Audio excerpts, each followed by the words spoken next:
concentraciones que son los límites máximos permisibles y nuevamente hacemos distinciones del tipo de uso de suelo. Los métodos analíticos que aún en la actualidad vienen como en forma de anexos en esta norma, si me pasan la siguiente diapositiva, las vamos a ver más en la otra. Perdón, respecto a uso de suelo, tenemos en México esta clasificación de usos de suelo: agrícola, forestal, recreativo y de conservación. Tienen mayores posibilidades de afectación de flora y fauna, así como suelo residencial y comercial tienen mayores posibilidades de afectación a humanos. Por lo tanto, estos tipos de suelo tienen límites permisibles más estrictos, mientras que el suelo de uso industrial, como también se piensa que por mucho que se limpie siempre va a estar contaminado, pues tiene límites permisibles un poco más holgados. Ya en la siguiente diapositiva, que es la número 35, vemos según el anexo los métodos que en la actualidad ya existen como normas mexicanas y que estos prácticamente se empezaron a trabajar en el momento inmediato que esta norma empezó a estar vigente, por allí por el 2005. Y siempre existió un método de referencia de la EPA, que son los que están anotados en esta tercera columna, y que son los que permiten el análisis de los parámetros que están referidos en la segunda columna. Esto es de fundamental importancia para un plan de muestreo, porque quien tenga que llenar la cadena de custodia tendrá que especificar cuáles son los parámetros que se van a analizar y cuáles serían en su caso los métodos de referencia a utilizar, o bien a qué norma tendría que ser referido los resultados. En la siguiente diapositiva, la número 36, para los amigos que están lejos, vemos el tipo de recipiente para las muestras, temperaturas de preservación y tiempo máximo de conservación por tipo de parámetro.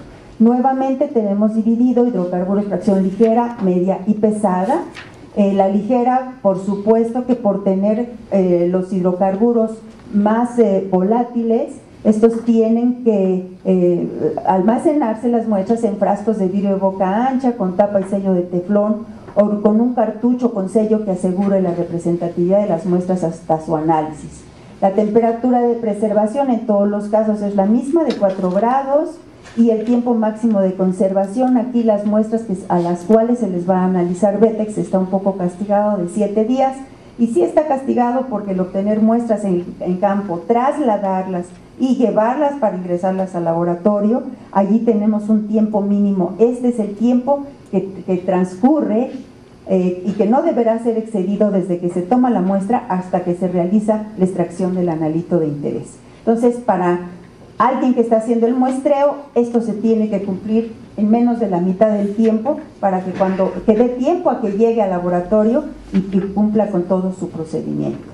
Ya para los hidrocarburos de fracción media y fracción pesada, que tienen compuestos menos volátiles, entonces aquí tenemos 14 días para todos. Aquí para la norma que ya fue motivo de revisión, de modificaciones, sí, los tiempos de conservación aún para Vetex ya se van a 14 días, por considerar que el método EPA, del cual sale la referencia del método actual de análisis, permite que sean 14 días de almacenamiento de la muestra.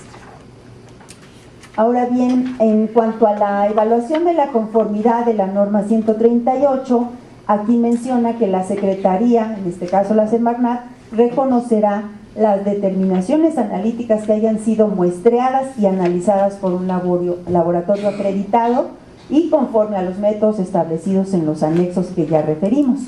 Aquí, si se dan cuenta, no solo la parte del análisis es importante y que el laboratorio tenga métodos acreditados, también los signatarios de muestreo deben estar acreditados, y también ellos son los que pasan por una revisión, una auditoría, para ver su forma de trabajo, y son evaluados a lo largo de un proceso de acreditación. En la siguiente diapositiva vamos ahora con la norma 147 para metales y metaloides. Habla del responsable que debe efectuar el muestreo conforme lo establece la norma mexicana 132 y aplicar a las muestras de suelo los métodos analíticos descritos en el apéndice normativo B. En la siguiente diapositiva vamos a ver cuáles son los contaminantes. También nos hacen referencia las concentraciones que son límites permisibles por tipo de uso de suelo. Esto es para cuando se trata del suelo directamente. En la siguiente el cuadro se refiere para los contaminantes solubles. Esto quiere decir que dentro del cuerpo de la norma habla de un proceso de lixiviación de las muestras de suelo para saber si esos metales son móviles y pueden llegar a contaminar acuíferos, agua subterránea básicamente. Ya en la siguiente diapositiva vemos cuáles son los métodos y solamente de manera enunciativa los estoy refiriendo sin hacer mención a cada uno de los contaminantes. En la siguiente diapositiva, que es la número 42, en esta vamos a ver ya cuál es el contenido directamente de un plan de muestreo. Aquí les agradeceré que tomen en cuenta el número en el que vamos de diapositiva. Aquí está marcado en el título, porque ese es el orden que tiene que llevar todo lo que se debe mencionar en un plan de muestreo.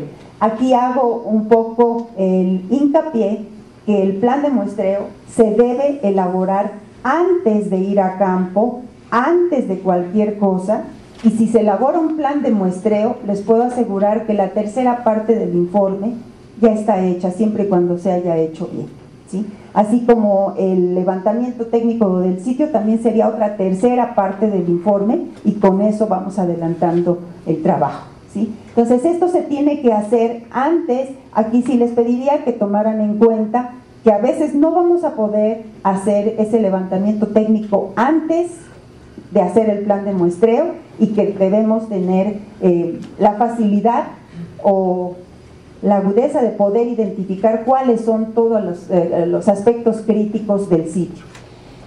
Primero nos vamos por tener que referir la localización del sitio.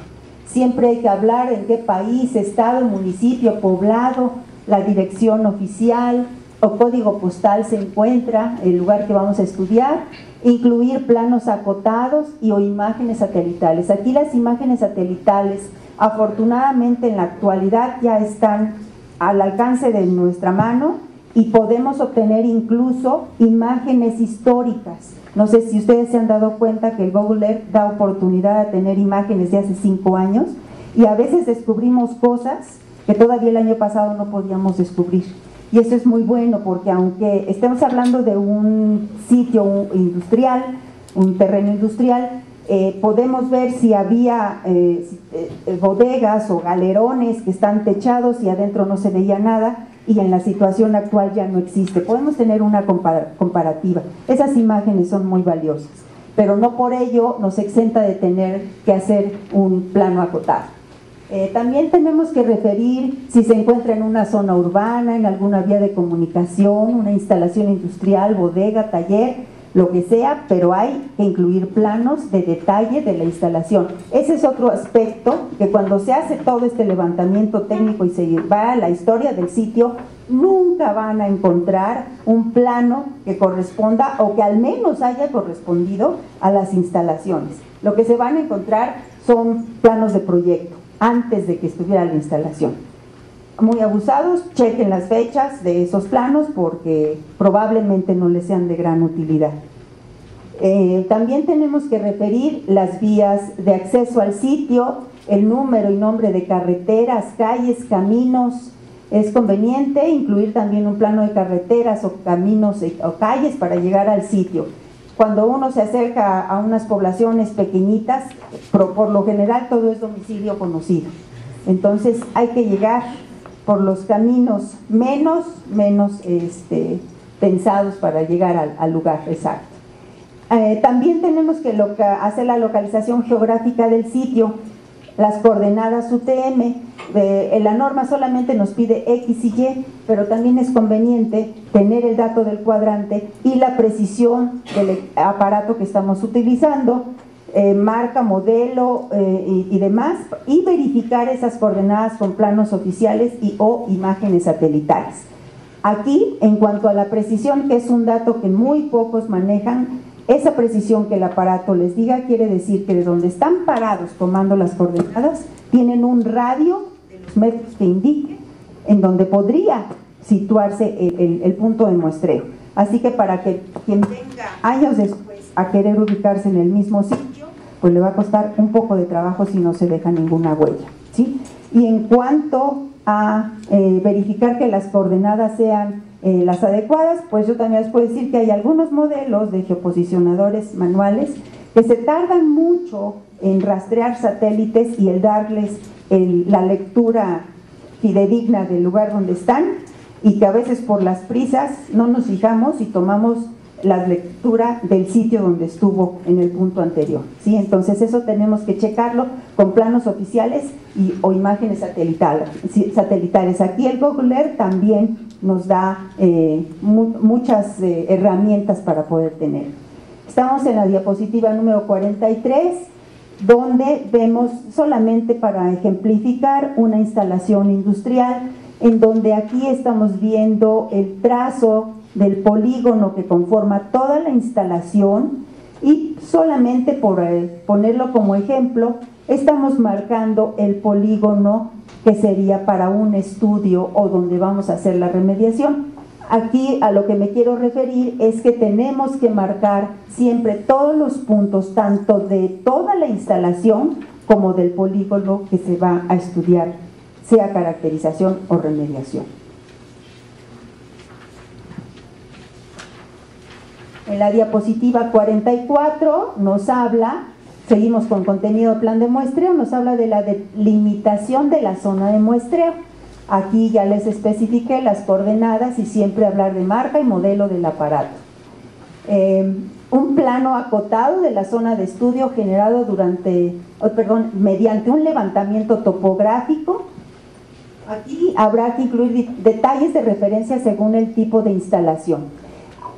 Yo me atrevería casi a mencionar que dentro de ese levantamiento técnico que se hace del sitio, también es bueno adelantar todo el plano acotado que tendremos que hacer, porque a ese nos vamos a tener que referir cuando estemos ya cuantificando áreas y volúmenes, ¿sí? Entonces siempre hay que hacerlo. Hay que también identificar hacia dónde va la pendiente en la zona de muestreo, y el trazo del polígono a referir las coordenadas como les mencioné. Tenemos también que saber el motivo del muestreo, el tipo. Estos vienen en diapositivas siguientes, por favor. En el motivo del muestreo, que es la diapositiva 45, en la caracterización puede ser una investigación voluntaria,